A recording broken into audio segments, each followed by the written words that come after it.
Supply हो पाएगी, वो भी खराब पड़ी हुई है। क्यों नहीं पेयजल मुहैया करा गया? 20 रुपए पानी का बोतल यहाँ पे बिक जाए। किसी बच्चे के हाथ में मोबाइल पकड़ा दे रहे हैं, ये नहीं बता रहे हैं कि टेक्नोलॉजी विकास नहीं करना, ये स्वयं का विकास करना चाहते हैं।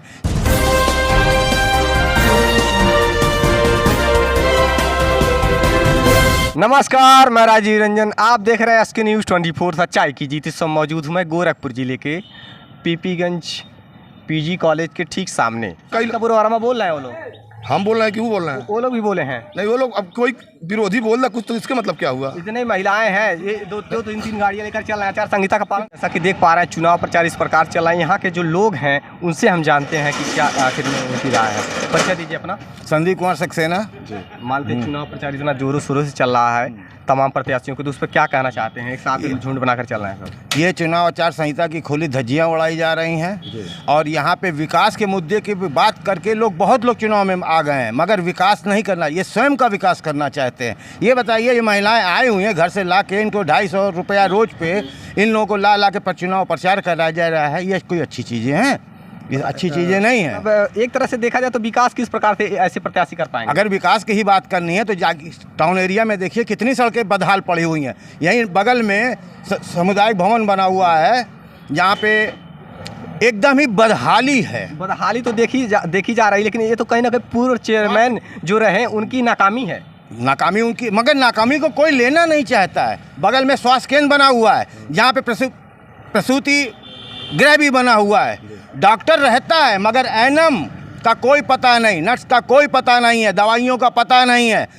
सवेरे खुलता है 10 बजे, 2 बजे बंद हो जाता है। प्रूफ है आपके पास? बिल्कुल प्रूफ है, मैं चल के अभी दिखा दूंगा। आरोप तो नहीं लगा रहे हैं? आरोप नहीं लगा रहा हूँ। सरकारी कर्मचारियों पे आरोप कौन लगाएगा? जो आंखों से देखा जाता है वही कहा जाता है। तो मतलब कहना ही चाहते हैं जो पूर्व में चेयरमैन है मान तो विकास नहीं कर पाए, तो इस प्रकार के जो इस समय प्रत्याशी आने वाले हैं वो किस प्रकार से विकास करेंगे मान लेते हैं? जो भी प्रत्याशी अपने विकास की बात कर रहा है, जो कह रहा है हम नगर का विकास करेंगे, उन नगर का विकास करेंगे, मगर साथ में अपना भी विकास करेंगे। अच्छा बताइए, पिछले 15 सालों में कितने प्रत्याशी बदले होंगे? 15 सालों में 3 प्रत्याशी हैं। बदले ना? हाँ, बदले हैं। तो विकास किस प्रकार से, पहले की अपेक्षा किस प्रकार से हुई? विकास यहाँ पे नहीं हुआ। यहाँ पे जमीन खरीदी गई कि यहाँ पे बारात घर बनेगा, जमीन खरीद के बाउंड्री वॉल करा दी गई, मगर यहाँ पे बारात घर नहीं बना। अच्छा, भारत भारत सरकार का आदेश आ चुका है कि हर घर को हम पेयजल से जोड़ेंगे। प्रधानमंत्री पेयजल योजना, टंकियाँ हैं, एक टंकी बनी गई, इतनी बड़ी टाउन एरिया में एक टंकी से सप्लाई हो पाएगी, वो भी खराब पड़ी हुई है। क्यों नहीं पेयजल मुहैया करा गया? मेन चौराहे पे पेयजल की मशीन लगी हुई है, अंद्रा बाबा पे लगी हुई है, एक डमरोटी में लगी हुई है, तीनों मशीनें बंद हैं। क्यों? 20 रुपए पानी का बोतल यहाँ पे बिक जाए, 15 रुपए की पीने की टंकी बिक जाए, इसलिए यहाँ पे उन टंकियों को जानबूझ के खराब कर दिया गया। ये विकास है? ये है, ये मैं भी यही मानता हूँ, क्योंकि जो पीपीगंज में जहाँ भी आरओ वाटर एटीएम लगाए गए हैं, मशीनें लगाई गई हैं, वो सब बंद है, चालू नहीं है, सब बंद है। ये कौन सा विकास है?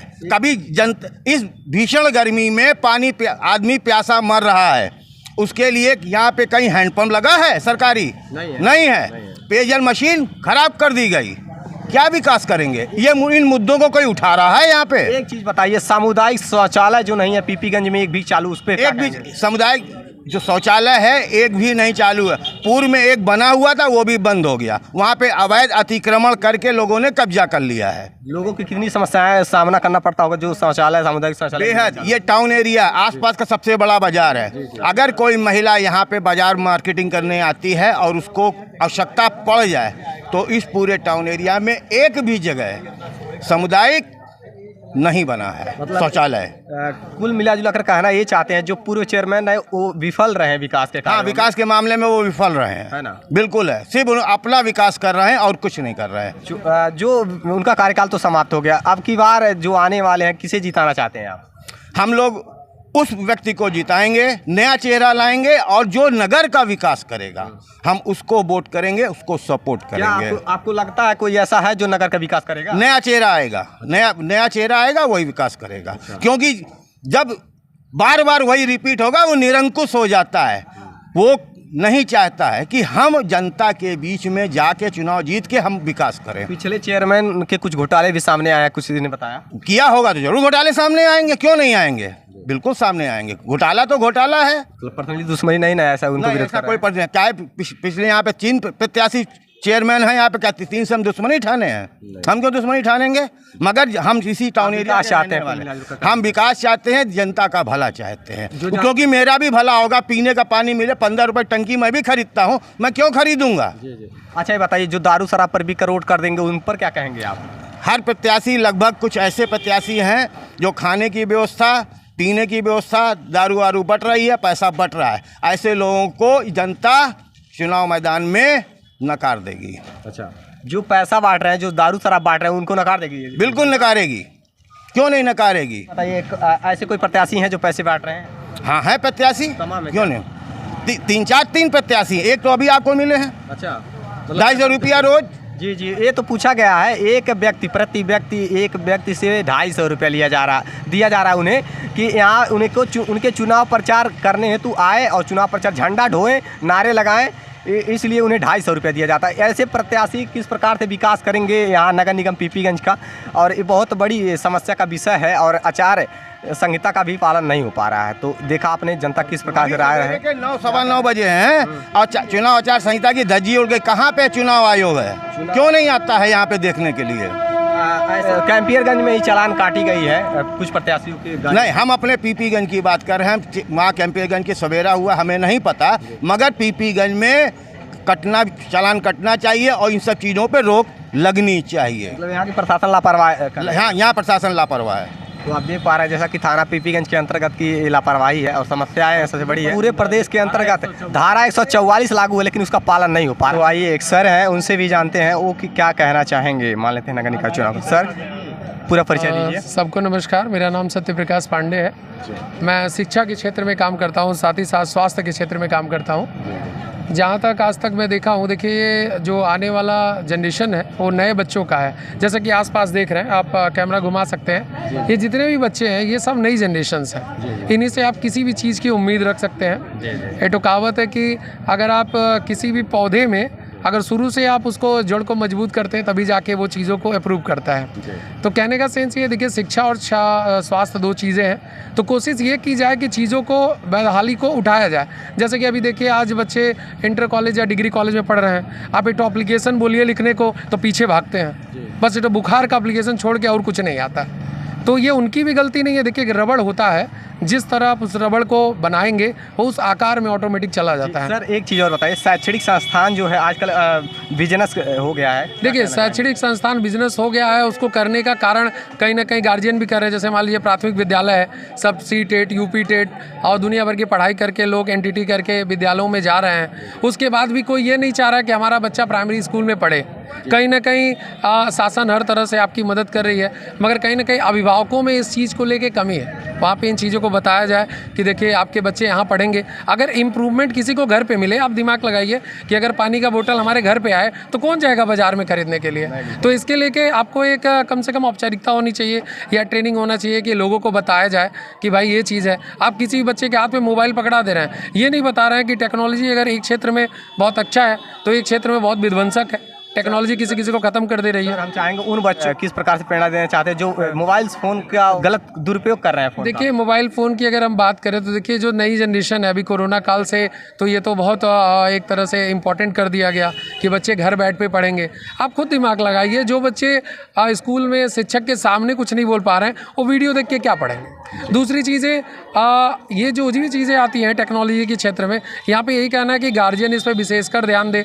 जैसे कि हमारा बच्चा क्या कर रहा है, यानी एक तरह से कहा जाए तो एक्टिविटी चेक करना चाहिए हर एक बच्चे को, हर एक गार्जियन को, कि हमारी एक्टिविटी क्या है और चीज़ों को देखना। आजकल देख रहे हैं जो बच्चे 5 साल से 8 साल के हैं उनकी आंखें ख़राब हो जा रही हैं मोबाइल्स को देखने के लिए। तो कम से कम ये जब बहुत ज़रूरी है कि गार्जियन ये चेक करे कि हमारा बच्चा क्या कर रहा है, चाहे छोटा हो या बड़ा हो। आप भेज दे रहे हैं बच्चों को, बच्चे जा रहे हैं पढ़ने, बच्चे साइकिल कहीं और खड़ा कर रहे हैं, कहीं और तमाम रूप से आप देख सकते हैं यहाँ पे साइकिल ही खड़ी हुई हैं। बच्चे चाहें तो स्कूल में खड़ा कर सकते हैं। बच्चों की भी वजह है, क्लास में पढ़ाई नहीं हो रहा, बंक कर रहे हैं, साइकिल उठा रहे हैं, घर चल दे रहे हैं। सर वो तो रही शिक्षा की बात है। सर ये बताइए, नगर निकाय चुनाव चल रहा है सर, इस पर आप क्या कहना चाहेंगे? नगर निगम चुनाव में मैं यही कहूँगा आप लोगों को कि देखिए, किसी भी चीज़ को प्राइमरी लेवल से उठाइए। पढ़ाई भी की अगर हम बात करें, देखिए उसी की तरह नगर निकाय चुनाव है, वहाँ पे प्राइमरी लेवल में भी बच्चे पहले LKG पढ़ते हैं, फिर 8-9 बजाते हैं, फिर UG PG, ऐसे करके अगर आप छोटी सी छोटी चीज़ों को पहले उठाइए, जब छोटी सी छोटी चीज़ें इंप्रूव होंगी तो अर्थात का मतलब जो चीज़ें पहले से हैं पहले उनका सुधार कराइए। जैसे सड़क हुआ, नाली हुआ, जैसे अभी पिछले इंटरव्यू में वो सिंह साहब सक्सेना जी आपको कह के गए कि देखिए पानी की समुचित व्यवस्था होनी चाहिए। आज के डेट में वाकई 15 रुपये 20 रुपये पानी आपको खरीदना पड़ रहा है, और जो कि सब जानते हैं कि पूरे विश्व में भूगोल पढ़ाया जाता है कि हमारे यहाँ 75% पानी ही पानी है। तो अगर हर जगह पानी है फिर भी पानी खरीदना पड़ रहा है, तो सोचिए आने वाले समय में तो अब बहुत कुछ खरीदना पड़ेगा। और आज से 10 साल बाद जो सांस लेना भी महंगा जी आज से 10 क्यों, आपने कोरोना में नहीं देखा ऑक्सीजन हवा में बिक रहा था। और आने वाले समय में ये समझिए कि अगर बच्चों के अंदर साक्षरता नहीं रहेगी, पढ़ाई नहीं रहेगी, अगर कुछ कमाएंगे नहीं तो कहते हैं ना कि सर्वाइव करना बहुत कठिन होगा। बहुत है जी। नगर निगम के लिए सर कैसी प्रत्याशियों को चुनना चाहिए? देखिए, प्रत्याशी को चुनने के लिए प्रत्याशी कहीं ना कहीं सब एक अपने ही चेहरे हैं, अलग नहीं है। उनमें देखिए इन चीज़ों को जरूर देखना चाहिए कि कौन ऐसा है जो चीज़ों को देख रहा है। ये प्रचार पे नहीं है, देखिए प्रचार सामग्री तो सब करेंगे, ये चीज़ें होती हैं, मगर ये इंपॉर्टेंट ज़्यादा है कि आप बेसिक चीज़ों को देखिए। जो चीज़ों को जितना बढ़िया इंप्रूवमेंट करें आप उनको ज़रूर चुनिए, और चुनना ज़रूरी है, क्योंकि अगर आप चुने नहीं तो आपका जब कोई सामने वाला होगा नहीं तो आपका हेल्प कैसे करेगा। कैसे उम्मीद लगा सकते हैं कि सर कौन सा विकास कर सकता है? उम्मीद में देखिए कहने का अब इसमें कुछ कहा नहीं जा सकता है। सब प्रत्याशी एक से एक बढ़ के एक हैं। अब इन चीज़ों को देखिए, आप जैसे कहा जाता है कि पॉलिटिक्स में पढ़ाई की बहुत ज़रूरी नहीं होती है, आपको पता होगा, मगर ये ज़रूर आप देखें कि साक्षरता भी रहना चाहिए। आप अरविंद केजरीवाल को उठा लीजिए, वो भी तो एक तरह से पहले ही गवर्नमेंट जॉब थे, फिर भी वो आज की डेट में पॉलिटिक्स कर रहे हैं। तो ऐसा कुछ होना चाहिए कि आप कहना चाहते हैं उत्तर प्रदेश के जो मुख्यमंत्री हैं उस समय वो पढ़ाई नहीं किए हैं? नहीं, ऐसा मेरा कोई आरोप नहीं है। सब पढ़ाई किए हैं, सब कर रहे हैं। शासन करने का मतलब जो ऊपर से कहा, जैसे मान लीजिए माननीय मुख्यमंत्री जी जो कह रहे हैं आप उनका फॉलो करिए। देखिए, एक बड़ा सिस्टम चलाने वाला बंदा छोटी से चीज़ों को नहीं देख सकता। जब हम अपने आप में खुद सुधरेंगे तो चीज़ों का खुद न खुद विकास होगा। धन्यवाद। सर देखा आपने किस प्रकार से सर ने अपनी बातों को रखा। जैसे कि जान रहे हैं आचार्य संहिता भी चल रहा है और आचार्य संहिता का पालन नहीं हो रहा है। धारा उत्तर प्रदेश में धारा 144 लगी, लेकिन उसका उल्लंघन हो रहा है, और कहीं ना कहीं नियमों का पालन होना चाहिए। देखते रहिए SK न्यूज़, मिलते हैं नया ताज़ा खबर के साथ। नमस्कार।